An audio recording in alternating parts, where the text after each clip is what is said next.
네, 안녕하십니까. 조대호입니다. 자, 이번 시간에는 데이터 통신 네 번째 시간에 전송 매체와 전송 방식에 관련된 문제를 풀어보도록 하겠습니다. 자, 우리가 지난 시간에 우리가 계산 문제 때문에 약간 머리가 아프셨다면 이번 시간은 조금 쉬어가는 시간이다라고 볼 수가 있겠네요. 좀 가벼운 마음으로 문제를 풀어주셔도 되겠습니다. 자, 첫 번째 문제가 이제 케이블 중에서 꼬임선이라고 하죠. 이중날선형 전송회선의 특징으로 볼 수가 없는 것은 그랬는데, 아무래도 우리가 배운 그 케이블 세 가지 중에서 이 꼬임선과 그리고 동축 케이블과 광 케이블 중에서 이 이중날선이 제일 안 좋은 거였어요. 그죠? 그래서 볼 수 없는 것은 그랬는데 다번에 넓은 대역폭 제공하지 않습니다. 정답은 다번이고요. PC용 랜에 주요 사용되고 고속 전송은 좀 어렵고요. 두 줄의 전선을 이렇게 꼬아놓은 케이블이라서 꼬임선 케이블이다라고도 얘기를 했었습니다. 자, 이번 문제는 그 꼬임선보다는 한 단계 좋은 동축 케이블과 그보다 더 좋은 광통신 시스템의 장점, 그러니까 동축에 비해서 광통신 시스템의 장점이라고 생각되는 것이 무엇이냐? 카본이죠. 리피터, 증폭기입니다. 증폭기의 스페이싱의 거리가 커서 그 소유가 적다는 게 광섬유 케이블의 장점이 되겠고, 설치가 어렵습니다. 그죠? 시스템 설계도 어렵습니다. 리피터의 구성이 복잡합니다. 그죠? 정답은 가번이 되겠어요. 아무래도 광섬유 케이블은 그 통신 속도나 대역폭이 넓기 때문에 초고속 통신망이 사용되기 때문에 이러한 어떤 설치라든지 이런 문제점이 어려운 문제점이 현실화되어 있어요. 그러니까 이런 부분들이 해결된다면 좀 더 초고속 통신망을 우리가 사용할 수가 있는 그런 형태가 되겠죠. 자, 3번 문제는 신호의 보안성이 좋을 뿐 아니라 대역폭이 가장 커서, 자, 이렇게 나오면요, 우리가 케이블을 묻는 문제가 나온다면 무조건 좋은 말이 들어가 있으면 광 케이블이다, 이렇게 보시면 돼요.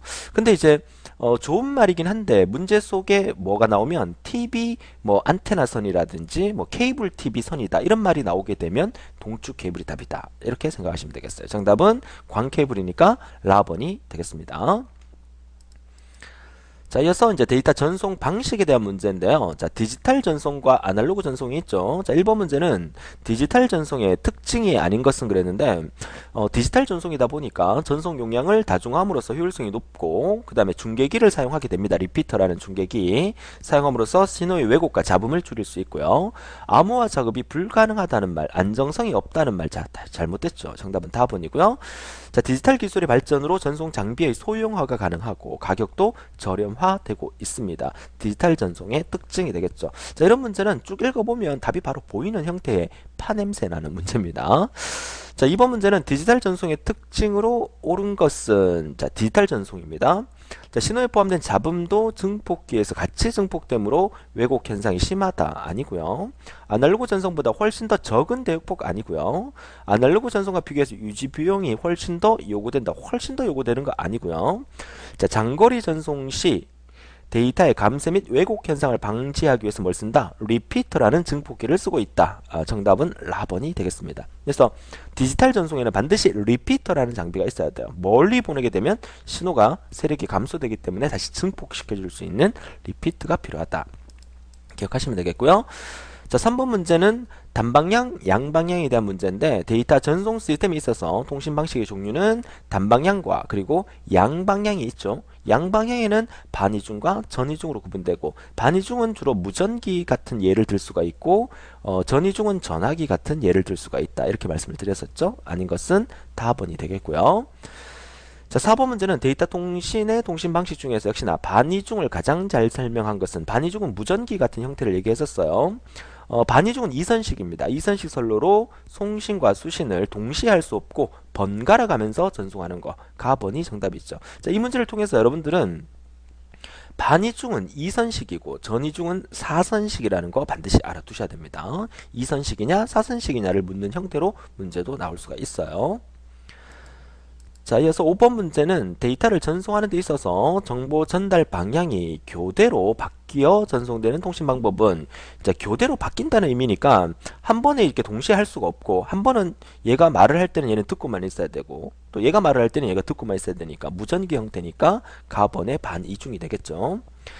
자, 전이중을 영어로 하면 풀 듀플렉스라고 해요. 반이중을 영어로 하면 하프 듀플렉스라고 하겠죠. 풀 듀플렉스 통신 방식의 특징을 물었죠. 한 방향만 아니고요. 무전기 아니죠. 전송량이 많고 통신 용량이 클 때 사용된다. 이게 맞죠. 정답은 4번이고 라디오도 그죠. 한쪽 방향으로 가니까 라디오는 단방향에 해당이 됩니다. 기억하셔야 될 것은 단방향, 양방향인데 양방향은 반이중과 전이중으로 구분한다. 자, 요거 기억하시면 되겠습니다. 자, 7번 문제는 데이터 전송 방식 중에서 데이터 전송 방식은 동기식과 비동기식이 있죠.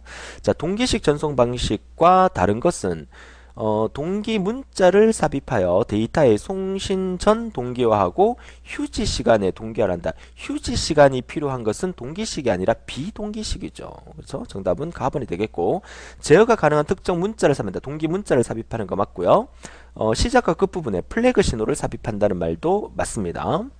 그 다음에 제어 비트에 의한 동기 방식으로 비트별 동기화한다는 말도 맞고요. 그래서 휴지 시간이라는 게 비동기식에 속한다는 거, 이것만 기억한다면 충분히 우리가 풀 수 있는 문제였어요.